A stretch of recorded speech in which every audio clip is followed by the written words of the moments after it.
Hafeez Africa का एक किसान था। वह अपनी जिंदगी से खुश और संतुष्ट था।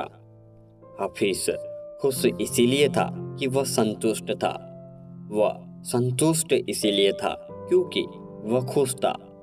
एक दिन एक अक्लमंद आदमी उसके पास आया। उसने हफीज को हीरो के महत्व और उनसे जुड़ी ताकत के बारे में बताया। उसने हफीज से कहा, अगर तुम्हारे पास अंगूठे जितना भी बड़ा हीरा हो तो तुम पूरा शहर खरीद सकते हो, और अगर तुम्हारे पास मुट्ठी जितना बड़ा हीरा हो तो तुम अपने लिए शायद पूरा देश ही खरीद लो। वह अक्लमंद आदमी इतना कहकर चला गया। उस रात हफीज सो नहीं सका। वह असंतुष्ट हो चुका था, इसीलिए उसकी खुशी भी खत्म हो चुकी थी। दूसरे दिन सुबह होते ही हफीज ने अपने खेतों को बेचने और अपने परिवार की देखभाल का इंतजाम किया और हीरे खोजने के लिए रवाना हो गया। वह हीरो की खोज में पूरे अफ्रीका में भटकता रहा, पर उन्हें पा नहीं सका। उसने उन्हें यूरोप में भी ढूंढा, पर वे उसे वहां भी नहीं मिले। स्पेन पहुंचते पहुंचते वह मानसिक, शारीरिक और आर्थिक स्तर पर पूरी तरह टूट चुका था।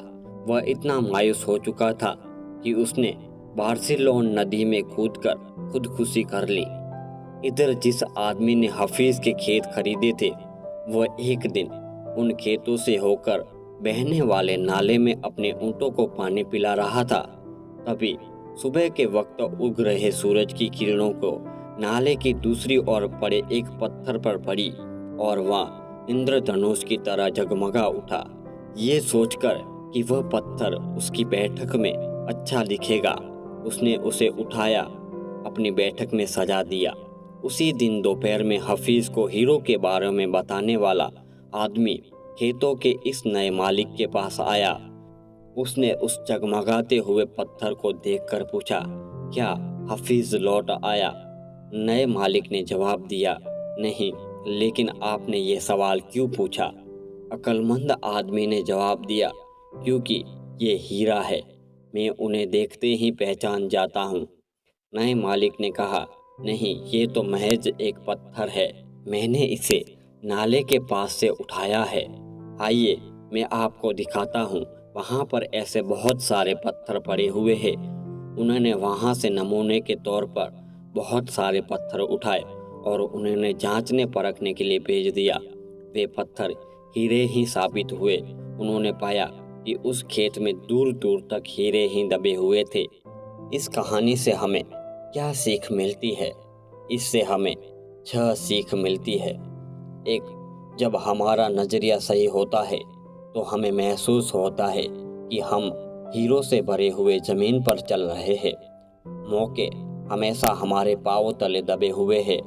हमें उनकी तलाश में कहीं जाने की जरूरत नहीं है, हमें केवल उनको पहचान लेना है।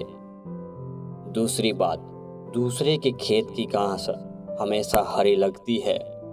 तीसरी बात, हम दूसरों के पास मौजूद चीज़ों को देखकर ललचाते रहते हैं, इसी तरह दूसरे हमारे पास मौजूद चीज़ों को देखकर ललचाते हैं। हमसे अपनी जगह की अदला बदली करने का मौका हासिल करके उन्हें खुशी होगी। चौथी बात, जिन्हें मौके की पहचान नहीं होती, उन्हें मौके का खटखटाने का शोर लगता है। पांचवी बात, मौका जब आता है तो लोग उसकी अहमियत नहीं पहचानते, जब मौका जाने लगता है तो उसके पीछे भागते हैं। छठी बात, कोई मौका दोबारा नहीं खटखटाता। दूसरा मौका पहले वाले मौके से बेहतर या बदतर हो सकता है, पर वह ठीक पहले वाले मौके जैसा नहीं हो सकता।